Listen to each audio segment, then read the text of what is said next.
Well, good afternoon, Central. This is Brian, and I am making a video and sending out an email this afternoon because I wanted to talk to you for a few minutes about Central's response to the ongoing and escalating coronavirus issues and concerns. If you are on social media or watching the news, really, if you have any sort of way of being aware, you have undoubtedly seen how the word escalating appears to be appropriate. I'm a big sports fan, and I am just amazed at what has happened just in the last 24 hours with all of the professional sports and college sports suspending their games. It's mind-blowing. It really is. As you know, if you were here last Sunday, we already are taking some steps to address the concerns. And I guess I would like to even back up further than that. And I guess I would like to begin by saying that, all along in talking to people before making this video, I shared an email and had some conversation with leaders from worship ministry team, elders, your deacons.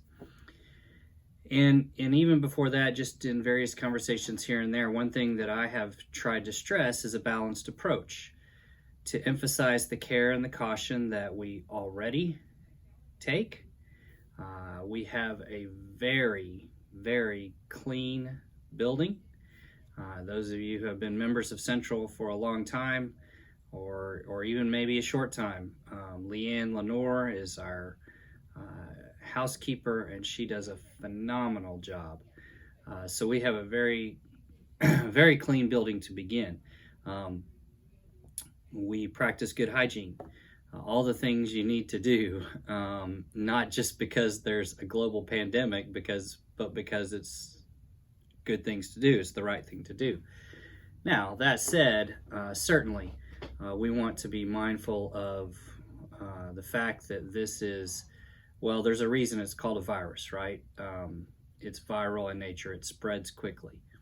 And so we want to do all that we can to mitigate the chance of exposure or risk of exposure here at Central. Now, there is basically three areas that we are addressing. First is personal interaction. So when you are greeted, when you arrive, or when you depart, our greeters and myself, we will let you take the lead.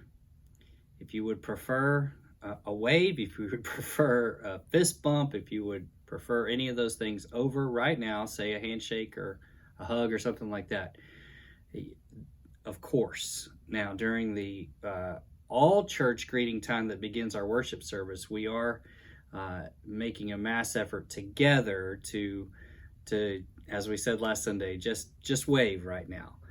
So that's one area, the way we greet each other. Second area, communion. Beginning this Sunday, you'll see some changes.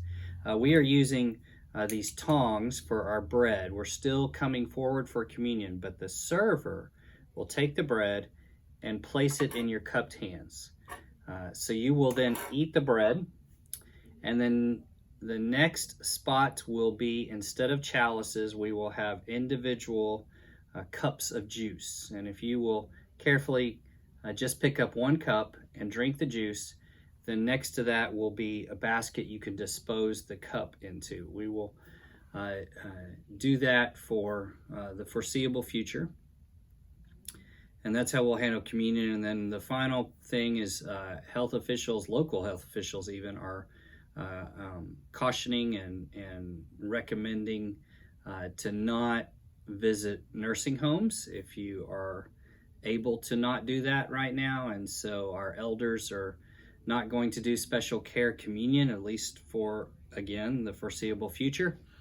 I would say that this would be a great opportunity to maybe get the list of everyone who is a member of our church who, for whatever reason, can't attend worship. Maybe it'd be a good opportunity to give them a call, or send them a text, or send them a card. Let them know you're thinking about them. Certainly, I would encourage anyone who is not feeling well to probably not come to church right now. Remember that we live stream our worship service every Sunday. Been doing that for a couple of years, and you can still jump on Facebook and watch our worship service. So those are the things we are prayerfully trying to be intentional about right now. And speaking of being prayerful, I saw a great quote on Twitter. Somebody said, I believe in prayer. I also believe in soap. I thought that was really good, and I would agree. Last night at the book study, we were talking a lot about this, and at the end of book study, I prayed, and when I prayed, I quoted Psalm 27, "The Lord is my light and my salvation.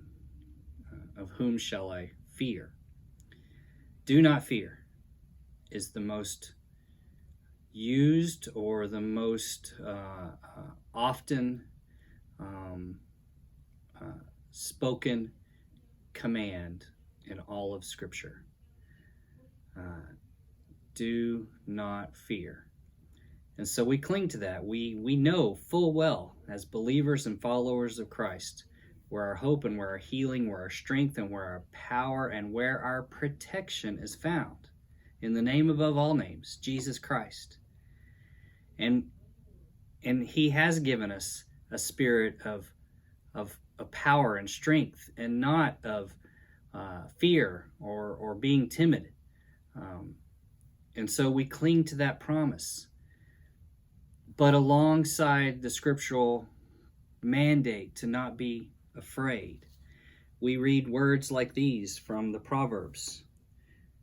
I, wisdom, dwell together with prudence. I possess knowledge and discretion. So I think it's very important for believers to, I mentioned balance earlier in the video. I think it's important that we balance not being afraid, not being part of the chorus that seems to maybe being, alarmist or even panicking, remembering that we are called to not be fearful alongside being wise. I hope the measures that Central is taking are doing that, are walking that line and seeking that balance. I invite you to comment or call me, or let's have a conversation if need be. Mostly I invite you to pray. Please pray for the church. Please pray for each other. Check on your neighbors. Love your neighbor. What an opportunity we have here in the midst of a little bit of craziness to share the life and love that is found in Jesus Christ, to shine our light.